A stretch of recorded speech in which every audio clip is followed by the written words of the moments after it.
Bienvenue à bord de Curious History, la chaîne qui vous emmène à la découverte de l'histoire et des plus grandes curiosités du monde maritime. Depuis que l'être humain contemple l'horizon, une question le hante. Que cache réellement l'immensité des océans ? Sous cette surface qui semble parfois si paisible, s'étend un univers presque infini, plongé dans une obscurité permanente, où la pression est si extrême qu'elle écraserait la plupart des formes de vie terrestres. Pendant des millénaires, cet environnement inaccessible a nourri les récits les plus extraordinaires. Les civilisations antiques y imaginaient des monstres gigantesques, des créatures capables d'engloutir des navires entiers, et des royaumes perdus à jamais, dans les profondeurs. Bien plus tard, les écrivains et les auteurs de science-fiction prolongeront ce mystère, faisant des abysses le théâtre d'aventures aussi fascinantes qu'inquiétantes. Pourtant, à mesure que les siècles passent, la frontière entre le mythe et la réalité commence à s'effacer. À partir de la seconde moitié du XIXe siècle, les progrès de l'océanographie, de la géologie et des technologies d'exploration ouvrent peu à peu les portes de ce monde longtemps considéré comme inaccessible. Les scientifiques découvrent alors que les profondeurs océaniques sont bien plus complexes et surprenantes que tout ce que l'imagination humaine avait pu concevoir. Derrière les légendes se cache une réalité souvent plus extraordinaire encore. Des paysages gigantesques, des reliefs méconnus, une faune capable de survivre dans des conditions extrêmes, et des phénomènes géologiques qui façonnent notre planète depuis des millions d'années.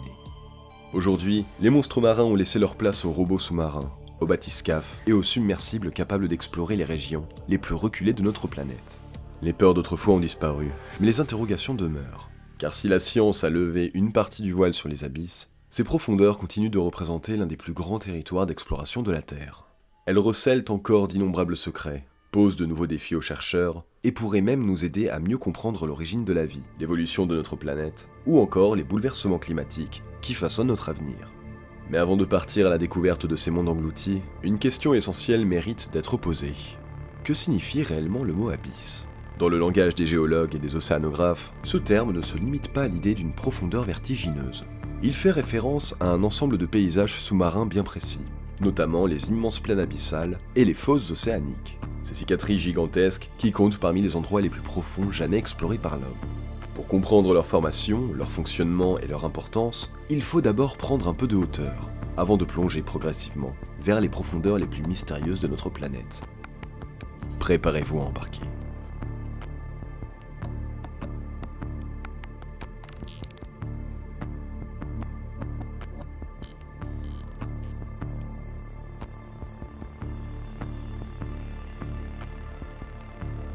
Notre histoire commence là où la Terre s'efface lentement derrière l'horizon.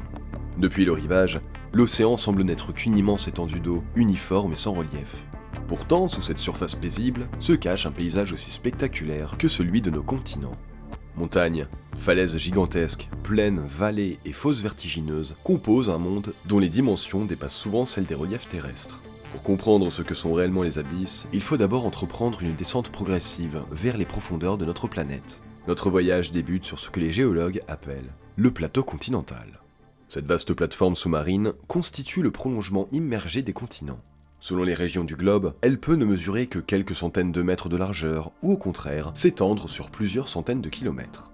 Malgré cette superficie parfois immense, ces eaux demeurent relativement peu profondes, atteignant généralement entre 150 et 200 mètres. Mais cette tranquillité n'est qu'apparente. Plus l'on s'éloigne des côtes, plus le paysage change brutalement. En effet, le plateau continental s'interrompt soudainement par une véritable cassure du relief. Cette rupture marque le début de la pente continentale, une gigantesque descente qui relie les continents aux profondeurs océaniques. Avec une inclinaison moyenne d'environ 4 degrés, cette pente peut sembler modeste à première vue. Pourtant, à l'échelle de l'océan, elle représente une immense falaise sous-marine qui plonge parfois sur plusieurs milliers de mètres. Selon les océans, cette pente présente des visages très différents. Certaines apparaissent relativement régulières, tandis que d'autres sont entaillées de canyons sous-marins, de gradins ou d'escarpements, témoignant d'une activité géologique parfois intense.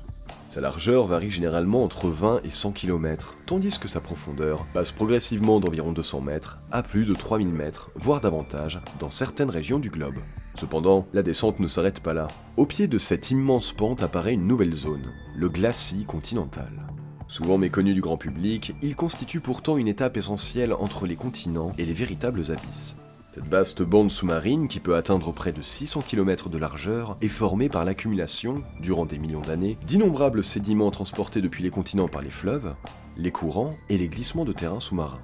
À première vue, ce glacis semble relativement uniforme. Pourtant, lorsque l'on l'observe en détail, il révèle un relief ponctué de collines douces et de petites ondulations façonnées par ses dépôts successifs. C'est ici que s'achève progressivement l'influence des continents. Puis, presque sans transition, le paysage s'ouvre sur un espace d'une ampleur difficile à imaginer. Nous arrivons alors dans les plaines abyssales. Contrairement à l'image d'un fond océanique accidenté, ces plaines figurent parmi les régions les plus plates de toute notre planète. Leur pente est si faible qu'elle est presque imperceptible, parfois inférieure à 1 mètre de dénivelé par kilomètre. Cette apparente monotonie s'explique par une lente accumulation de sédiments qui, au fil des millions d'années, ont progressivement recouvert les anciens reliefs volcaniques, transformant ces paysages en d'immenses déserts sous-marins. Mais le fond des océans est loin d'être totalement uniforme. En poursuivant notre traversée, un relief colossal finit par émerger de l'obscurité, les dorsales médio-océaniques. Ces gigantesques chaînes de montagnes sous-marines serpentent à travers presque tous les océans de la planète. Reliées entre elles, elles forment un réseau continu d'environ 60 000 km, soit une distance supérieure à 1,5 fois le tour de la Terre. Dominant les plaines abyssales de 1 à 3 km, certaines portions atteignent jusqu'à 1500 km de largeur, faisant des dorsales l'une des plus vastes structures géologiques connues. Ainsi, lorsqu'on observe une coupe idéale de l'océan Atlantique, l'organisation des fonds apparaît presque symétrique. Depuis chaque continent, on retrouve successivement le plateau continental, la pente continentale, le glacis, les plaines abyssales, puis la dorsale, qui traverse le centre de l'océan avant que le même paysage ne se répète jusqu'au continent opposé. L'ensemble formé par le plateau continental, la pente et une partie du glacis est d'ailleurs regroupé sous un nom, la marge continentale, une zone de transition qui sépare le monde terrestre du véritable domaine océanique. À ce stade, une précision s'impose. Dans son sens le plus large, le mot abysse désigne l'ensemble des grandes profondeurs comprises entre les marges continentales et les dorsales océaniques. Pourtant, dans le langage scientifique, ce terme possède également une définition beaucoup plus restrictive, car les véritables géants des profondeurs sont ailleurs. Ils prennent la forme de longues cicatrices creusées dans la croûte terrestre, les fosses abyssales. Ces immenses dépressions, parfois rectilignes, parfois incurvées, peuvent s'étendre sur plusieurs centaines de kilomètres. Leurs parois plongent dans des inclinaisons comprises entre 5 et 45 degrés, dessinant un impressionnant profil en V. Leur fond, étonnamment plat, peut mesurer seulement quelques mètres de largeur ou s'élargir sur plusieurs kilomètres. La plupart de ces fosses se concentrent autour de l'océan Pacifique, notamment au voisinage des grandes chaînes d'îles volcaniques ou directement au pied des continents. Les océanographes en recensent aujourd'hui une soixantaine à travers le monde. Parmi elles, 5 dépassent les 10 000 mètres de profondeur, tandis que 9 franchissent les 9 000 mètres et 18 atteignent plus de 8 000 mètres. La plus profonde de toutes demeure la célèbre fosse des Mariannes, dans l'ouest de l'océan Pacifique. Son point le plus bas atteint environ 11 000 mètres, une profondeur telle que le mont Everest pourrait y être englouti sans émerger totalement de la surface. Même les autres océans possèdent leurs propres géants. Dans l'Atlantique, la fosse des îles Sandwich du Sud descend à plus de 8400 mètres, tandis qu'en Méditerranée, la fosse hellénique, au large de la Crète, atteint plus de 5100 mètres. À mesure que l'on découvre cette géographie invisible, une évidence s'impose. Les fosses océaniques ne constituent pas une simple étendue obscure recouverte d'eau. Ils forment un véritable continent englouti, façonné par les forces les plus puissantes de notre planète. Et ce n'est pourtant que le début de notre exploration, car comprendre leur relief revient seulement à entr'ouvrir la porte d'un monde où les lois de la nature prennent une dimension presque inimaginable. Mais comprendre la géographie des abysses ne suffit pas à percer leurs secrets, car ces paysages qui semblent figés depuis des millions d'années sont en réalité le théâtre d'un phénomène aussi discret qu'extraordinaire. Jour après jour, siècle après siècle, une véritable pluie invisible tombe jusqu'au fond des océans, construisant lentement les paysages que nous venons de découvrir. À première vue, les grands fonds océaniques paraissent immobiles. Pourtant, rien n'y est réellement figé. Même dans les régions les plus profondes de la Terre, une lente accumulation de matière transforme continuellement le paysage.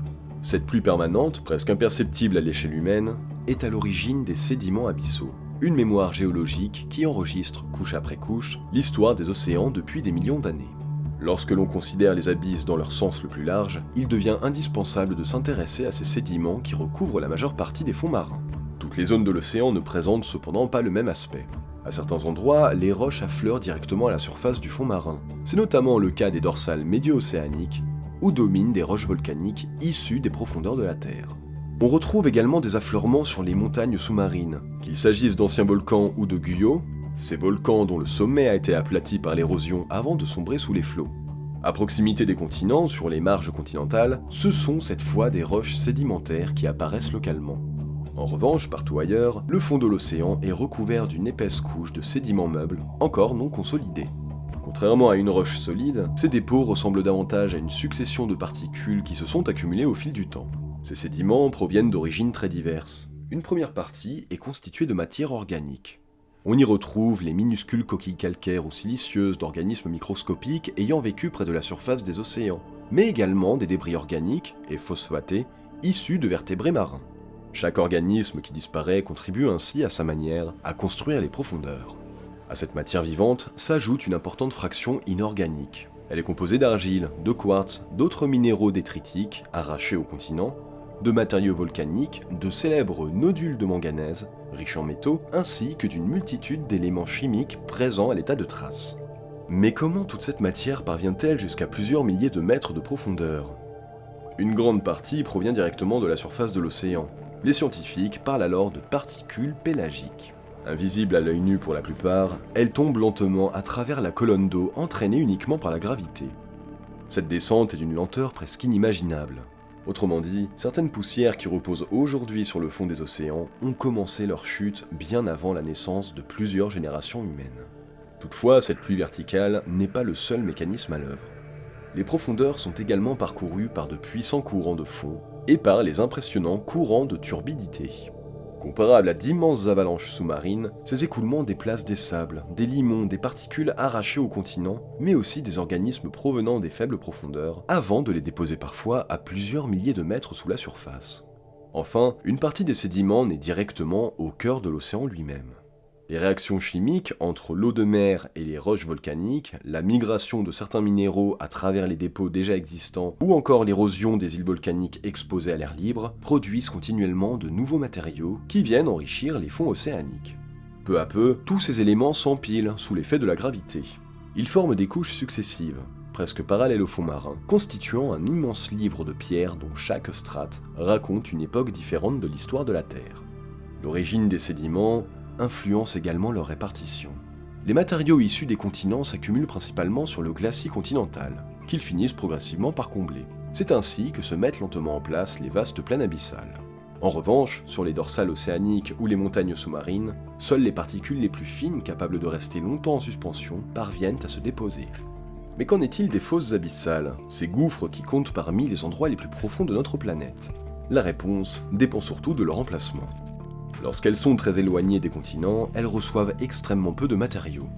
Leur couverture sédimentaire est alors si mince que les forages réalisés notamment sur les flancs de la fosse des Tonga ont directement rencontré la roche dure. Cependant, même dans ces environnements extrêmes, une boue extrêmement fine peut parfois s'accumuler sur les pentes. Saturée d'eau au point que les chercheurs la comparent à une véritable soupe, cette vase instable finit parfois par céder sous son propre poids, déclenchant de gigantesques avalanches sous-marines qui dévalent les flancs de la fosse. La situation est très différente pour les fosses situées au pied des continents, car celles-ci reçoivent continuellement les sédiments transportés depuis les terres émergées. Elles se remplissent donc progressivement au fil des millions d'années. La fosse des Aléoutiennes en offre un exemple remarquable. Profonde et presque vide dans sa partie occidentale, elle devient peu à peu moins profonde à mesure qu'elle se rapproche du golfe d'Alaska, où les apports sédimentaires sont si abondants qu'ils finissent par combler presque entièrement la dépression. Dans la plupart des fosses océaniques, les géologues observent ainsi une alternance de dépôts d'origine continentale et de sédiments pélagiques. On y retrouve notamment des argiles, des cendres volcaniques, ainsi que des boues siliceuses formées à partir des squelettes microscopiques de diatomées et de radiolaires. Dans les régions les plus éloignées des continents, là où aucun apport terrestre ne vient perturber cet équilibre, le fond des océans est finalement recouvert d'un dépôt très particulier, les célèbres argiles rouges. Extrêmement fines et accumulées à un rythme presque imperceptible, elles constituent l'un des témoignages les plus précieux de l'histoire des océans et de l'évolution de notre planète. Mais une question demeure. Si les abysses accumulent lentement des sédiments depuis des millions d'années, comment ces paysages ont-ils vu le jour? Sont-ils présents depuis les origines de la Terre, ou continuent-ils encore aujourd'hui à se transformer sous nos pieds? Pour répondre à cette énigme, il faut remonter le temps et observer la mécanique invisible qui façonne les océans depuis des centaines de millions d'années. Pendant longtemps, les scientifiques se sont interrogés sur l'origine des fosses abyssales. Ces cicatrices gigantesques qui figurent parmi les reliefs les plus spectaculaires de notre planète ont donné naissance à de nombreuses hypothèses. Les premières expéditions ayant exploré les grandes profondeurs y découvrirent une faune particulièrement ancienne et spécialisée. Pour certains chercheurs, cette biodiversité semblait indiquer que les fosses existaient depuis toujours, comme si elles constituaient des structures permanentes de la Terre. D'autres scientifiques défendaient une théorie bien différente. En étudiant les grandes chaînes de montagnes, notamment les Alpes, ils remarquèrent que certains sédiments enfouis dans leur profondeur présentaient les mêmes caractéristiques que ceux observés aujourd'hui dans les fosses océaniques. Cette ressemblance suggérait un scénario fascinant. Les régions qui forment aujourd'hui les plus hautes montagnes du monde auraient autrefois reposé au fond des océans. À cette époque, personne ne disposait encore d'une explication capable de relier tous ces indices. Il faudra attendre la seconde moitié du XXe siècle pour qu'une révolution scientifique bouleverse complètement notre compréhension des fonds océaniques. Les géologues démontrent alors une découverte capitale. Les océans sont étonnamment jeunes. À l'échelle de l'histoire de la Terre, leur âge n'est estimé qu'à environ 200 millions d'années. Les continents qui les entourent en revanche sont bien plus anciens et atteignent parfois plusieurs milliards d'années. Cette différence d'âge soulève immédiatement une question fondamentale. Si les océans sont aussi jeunes, qu'est-il arrivé aux anciens océans qui existaient avant eux? La réponse se trouve au cœur même des dorsales médio-océaniques. Le long de ces immenses chaînes volcaniques qui parcourent les océans sur près de 60 000 km, du magma remonte continuellement depuis les profondeurs de la Terre. En se refroidissant, ils forment de nouveaux basaltes qui viennent agrandir le plancher océanique. Ce phénomène, appelé accrétion, agit comme un gigantesque tapis roulant, une nouvelle croûte terrestre, née en permanence au niveau des dorsales. Mais ce mécanisme soulève aussitôt un paradoxe. Si de la croûte océanique est produite sans interruption depuis des centaines de millions d'années, pourquoi la Terre n'augmente-t-elle pas constamment de volume? Deux hypothèses furent ici envisagées. La première, imaginer une planète en expansion permanente. Toutefois, les travaux des physiciens et des astrophysiciens ont progressivement écarté cette possibilité. Il ne restait donc qu'une seule explication. Si une nouvelle croûte apparaît quelque part, une ancienne croûte doit forcément disparaître ailleurs. Et c'est précisément là que les fosses abyssales prennent toute leur importance. Car loin d'être de simples dépressions du fond des océans, elles constituent les gigantesques zones où la vieille croûte océanique est lentement recyclée dans les profondeurs de la Terre. Ce phénomène se produit à une vitesse de quelques centimètres par an seulement, soit à peu près celle de la pousse de nos ongles. Une vitesse presque imperceptible à l'échelle d'une vie humaine, mais capable de remodeler entièrement la surface de notre planète au fil des temps géologiques. Cette hypothèse ne repose pas sur une simple intuition, elle est le résultat de nombreuses observations indépendantes. Les scientifiques ont d'abord cartographié la répartition des tremblements de terre à travers le globe. Ils ont ensuite étudié la composition chimique des laves volcaniques avant de compléter leurs recherches grâce aux mesures de gravité terrestre et aux anomalies du champ magnétique enregistrées sur les fonds océaniques. Toutes ces données racontaient exactement la même histoire. Les épicentres des séismes ne sont pas répartis au hasard. Ils dessinent de longues lignes continues qui suivent les dorsales océaniques, les fosses abyssales, les chaînes de montagnes en formation, ainsi que les grands arcs insulaires du Pacifique. Peu à peu, un nouveau modèle de la Terre s'impose. Notre planète n'est pas constituée d'une enveloppe rigide unique, mais d'un immense puzzle composé de plusieurs plaques tectoniques. Ces plaques, épaisses d'environ 70 à 100 km, forment ce que les géologues appellent la lithosphère. Rigide, elle supporte les continents comme les océans et repose sur une couche plus profonde, beaucoup plus malléable, la sténosphère. Comme les séismes ne peuvent se propager que dans des matériaux rigides, leur étude a permis une autre découverte spectaculaire. Des tremblements de terre sont enregistrés jusqu'à plusieurs centaines de kilomètres sous la surface. Cela signifie qu'une partie de la lithosphère continue de s'enfoncer profondément dans le manteau terrestre. Autrement dit, certaines plaques plongent littéralement sous leurs voisines. C'est ce phénomène d'ailleurs que les géologues nomment aujourd'hui la subduction. Lorsqu'une plaque s'éloigne progressivement d'une dorsale, son extrémité finit par rencontrer une autre plaque. Sous l'effet des forces tectoniques, la plaque océanique, plus dense, s'enfonce lentement sous la seconde, et à l'endroit précis où commence cette descente, naît une fosse abyssale. L'exemple le plus spectaculaire se trouve au large de l'Amérique du Sud. Sous les côtes du Pérou et du Chili, la plaque du Pacifique oriental plonge sous la plaque sud-américaine, donnant naissance à l'immense fosse du Pérou-Chili. Chaque année, cette plongée imperceptible fait disparaître plusieurs centimètres de plancher océanique dans les profondeurs du manteau terrestre. Le même mécanisme est à l'origine de nombreuses fosses du Pacifique. Les célèbres fosses Tonga et des Kermadec, situées entre la Nouvelle-Zélande et les îles Fidji, résulte elle aussi de cette lente collision entre deux plaques tectoniques. Mais la subduction ne crée pas uniquement des fosses. En entraînant une partie de la croûte terrestre dans les profondeurs, elle déclenche également une intense activité sismique et volcanique. Le magma remonte alors vers la surface, donnant naissance à de nombreux volcans qui finissent parfois par émerger au-dessus de l'océan. C'est ainsi que se forment les arcs insulaires, ces longues chaînes d'îles volcaniques qui bordent une grande partie de l'océan Pacifique. Ainsi, derrière l'immobilité apparente des abysses, se cache une réalité bien plus spectaculaire. Les profondeurs océaniques ne sont pas figées, elles constituent l'un des moteurs les plus puissants de la planète. Lentement, sans jamais s'arrêter, elles créent, détruisent et recyclent la croûte terrestre, sculptant depuis des centaines de millions d'années le visage même de notre monde. Mais les abysses ne sont pas seulement façonnés par la roche et les mouvements titanesques des plaques tectoniques. Pour comprendre ce monde dans son ensemble, il faut désormais s'intéresser à un autre acteur, beaucoup plus discret et pourtant omniprésent, l'eau elle-même. Car ce sont les eaux profondes qui imposent leurs lois à ces régions extrêmes et rendent possible, contre toute attente, l'existence d'une vie, là où tout semblait pourtant impossible. Lorsque l'on imagine les profondeurs océaniques, on pourrait croire que les eaux sont isolées du reste du monde, immobiles depuis des millions d'années. Pourtant, la réalité est tout autre. Les eaux qui baignent aujourd'hui les abysses ont, elles aussi, commencé leur voyage à la surface des océans. En effet, c'est au contact de l'atmosphère que l'eau acquiert ses principales caractéristiques physiques. Sa température, sa salinité ou encore sa teneur en oxygène sont déterminées par les échanges permanents qui s'effectuent entre l'océan et l'air. Autrement dit, les eaux profondes naissent d'abord en surface, bien avant de disparaître dans les ténèbres abyssales. Ce phénomène se produit principalement durant l'hiver, dans quelques régions très froides de la planète que les océanographes appellent les sources d'eau profonde. Sous l'effet des basses températures, l'eau de mer se refroidit intensément. En devenant plus froide et souvent plus salée, elle gagne en densité. Arrivée à un certain seuil, elle devient plus lourde que les eaux environnantes et commence alors une lente descente vers les profondeurs. Cette plongée marque le début d'un voyage extraordinaire. Une fois installées au fond des océans, ces masses d'eau ne restent pas immobiles. Elles s'écoulent lentement à travers les bassins océaniques, alimentant ce que les scientifiques appellent la circulation profonde, un immense courant mondial presque invisible qui relie entre eux les océans de la planète.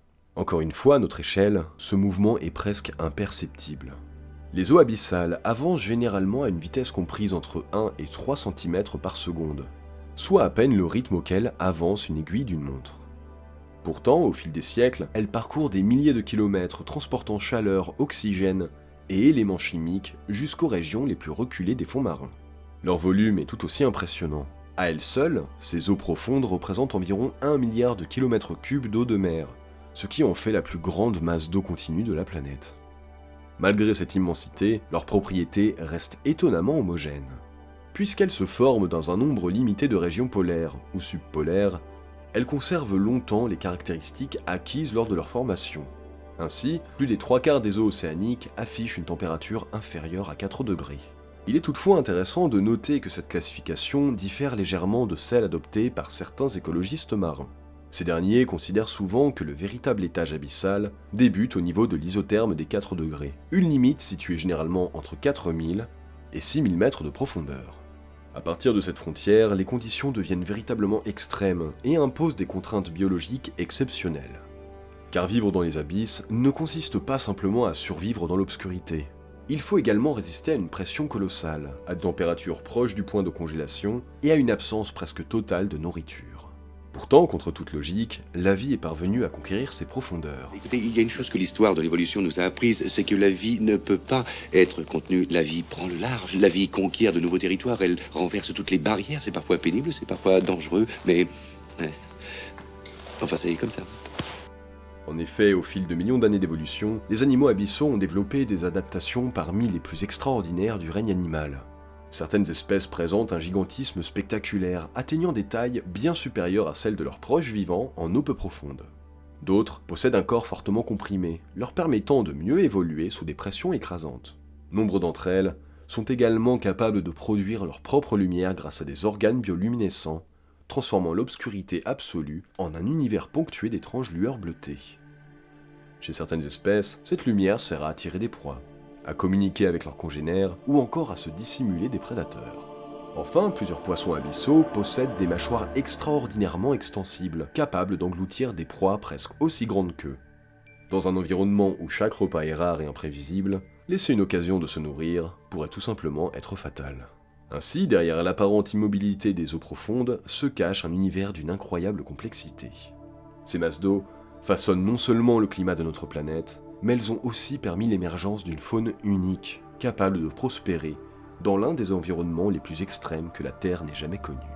Et lorsque l'on découvre les créatures qui peuplent réellement ces profondeurs, on comprend rapidement que les anciens récits de monstres marins n'étaient peut-être pas si éloignés de la réalité. Mais une dernière question demeure, et sans doute la plus fascinante de toutes. Comment des êtres vivants peuvent-ils survivre dans un environnement où il n'y a ni lumière, ni chaleur, ni végétation, et où la pression est plus de 1000 fois supérieure à celle que nous subissons actuellement à la surface? Pendant longtemps, la réponse semblait évidente, jusqu'à ce que les océans prouvent une nouvelle fois que l'impossible n'existe pas. Durant une grande partie du XIXe siècle, la communauté scientifique était persuadée d'une chose. Au-delà de 500 mètres de profondeur, la vie ne pouvait tout simplement pas exister. À cette époque, cette conviction paraissait parfaitement logique. Les profondeurs étaient plongées dans une obscurité absolue, soumises à un froid permanent et à une pression colossale. Pour les savants de l'époque, aucun organisme n'était capable de supporter de telles conditions. Pourtant, la réalité allait bientôt renverser cette certitude. Car à partir des années 1850, plusieurs découvertes commencent à semer le doute. Puis, en 1860, un événement va profondément bouleverser les connaissances scientifiques. Lorsqu'un câble télégraphique sous-marin reliant la Sardaigne au continent africain est remonté à la surface pour être entretenu, les ingénieurs découvrent qu'il est recouvert d'étranges organismes fixés. Ces invertébrés avaient vécu à plus de 2000 mètres de profondeur. Cette découverte est une véritable révolution. Pour la première fois, la preuve est apportée que la vie peut prospérer bien au-delà des limites que l'on croyait infranchissables. À partir de cet instant, une formidable course à l'exploration des profondeurs est lancée.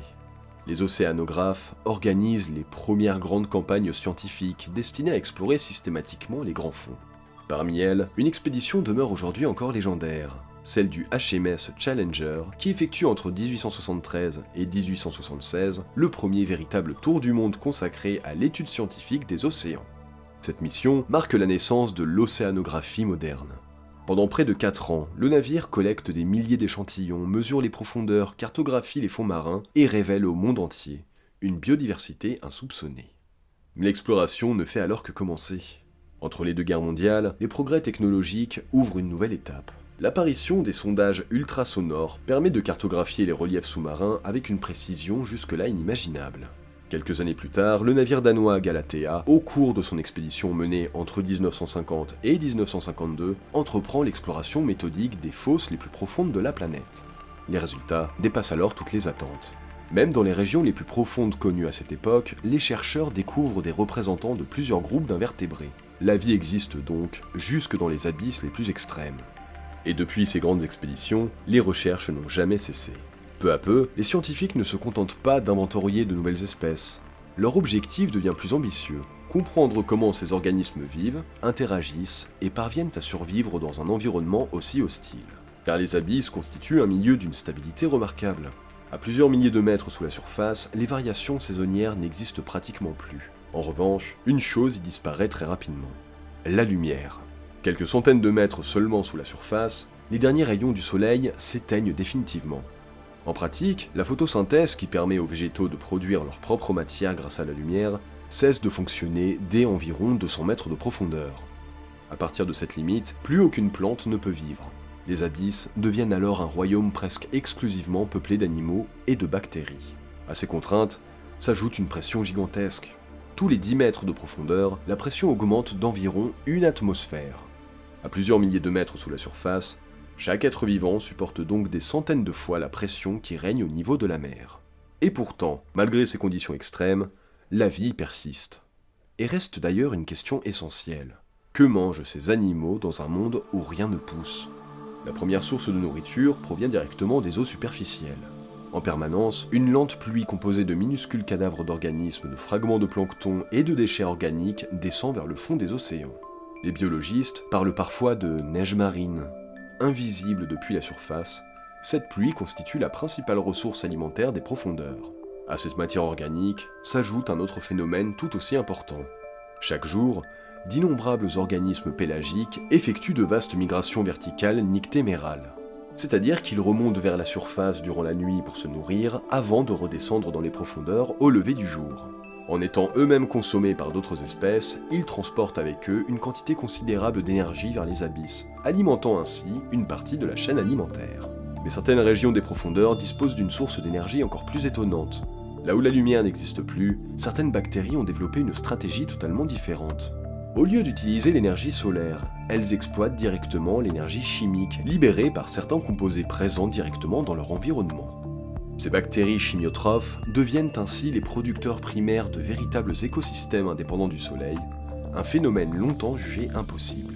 Dans certaines fosses situées à proximité des continents, une troisième source de nourriture vient compléter cet équilibre fragile. Des apports organiques transportés depuis les terres émergées peuvent atteindre les grandes profondeurs. C'est notamment le cas de la fosse des Kouriles, dans le Pacifique Nord-Ouest, où ces matériaux enrichissent ponctuellement le milieu abyssal.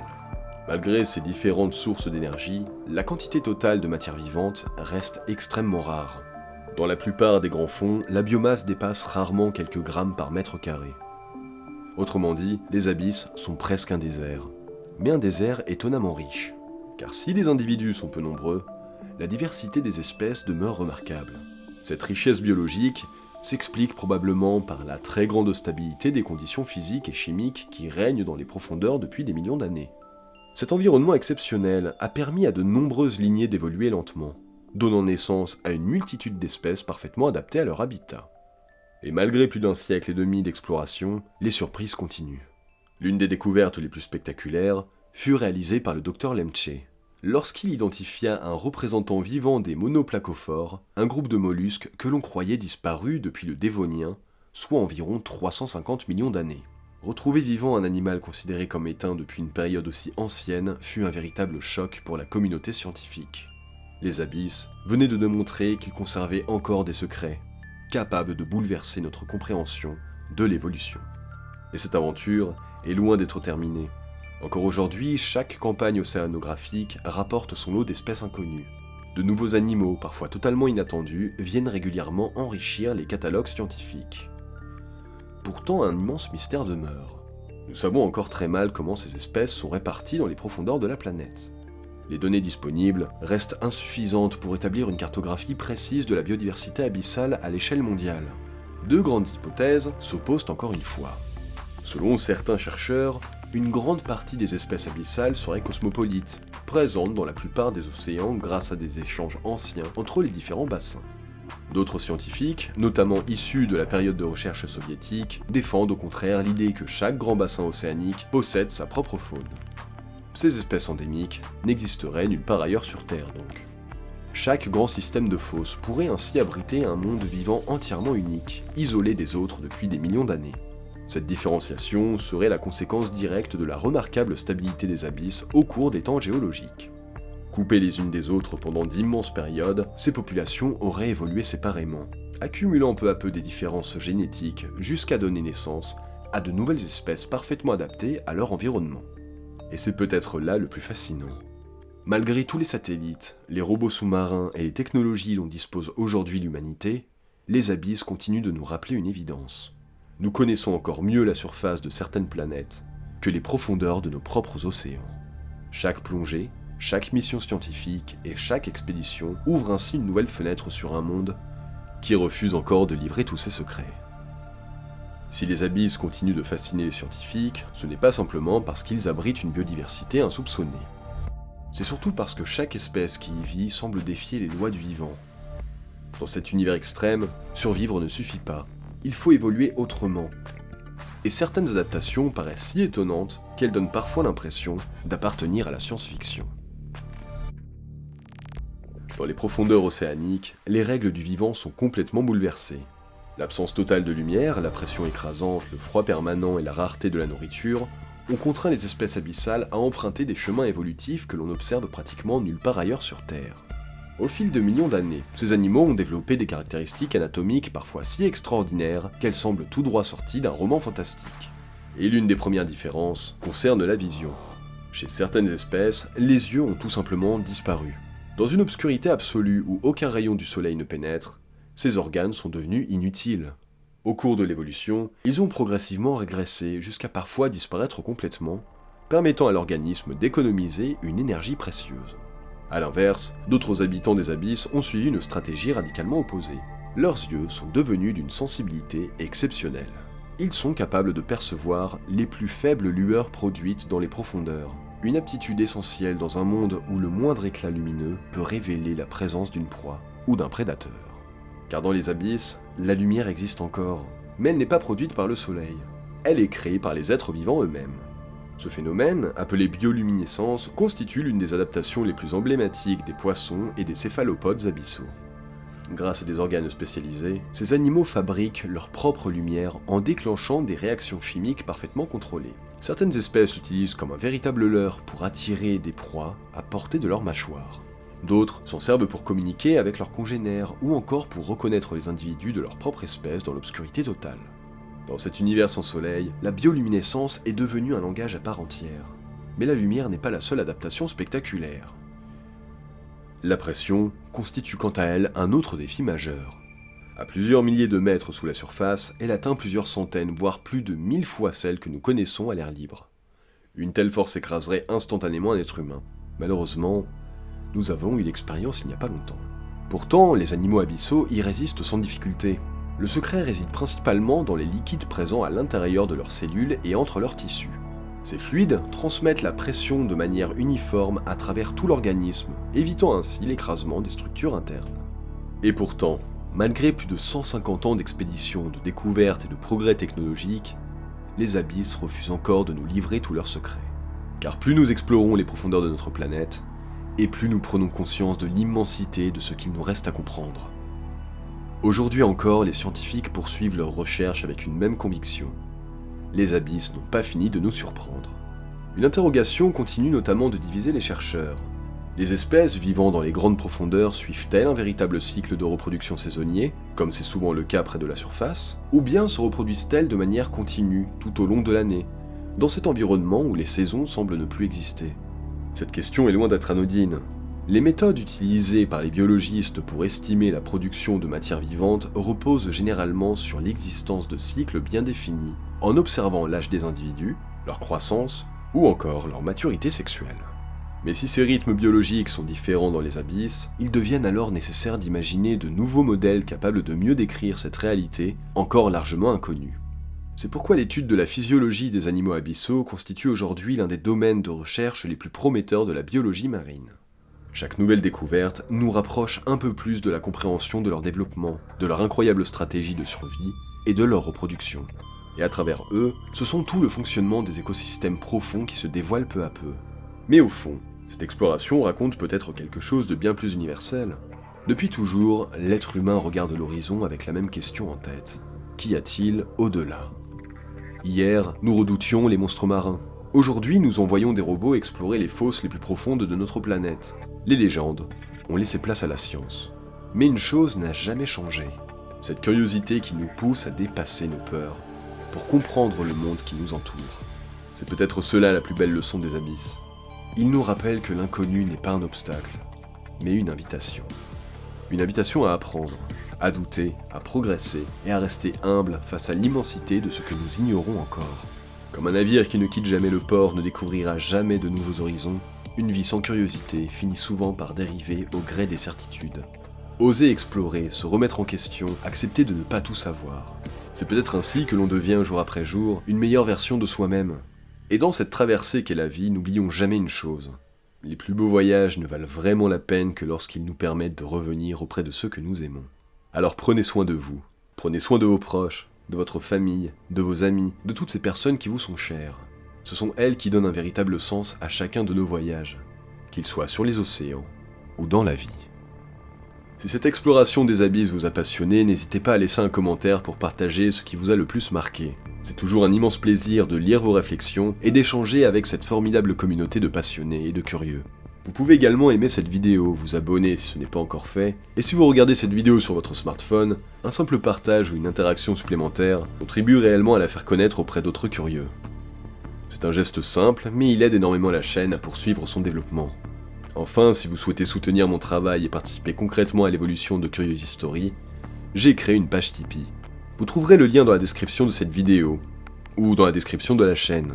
Vous pourrez y découvrir des projets en préparation, les besoins nécessaires à leur réalisation, ainsi que de nombreuses informations sur l'aventure Curious History. Merci infiniment d'avoir embarqué avec moi pour cette plongée au cœur des profondeurs océaniques. Continuez à faire germer la graine de la curiosité au creux de votre jardin. Arrosez-la de connaissances, de patience et d'émerveillement, car c'est souvent une simple question qui ouvre les plus grandes découvertes. Quant à moi, je retourne à mes recherches pour vous proposer de nouveaux documentaires sur l'histoire maritime, sur votre chaîne Curious History.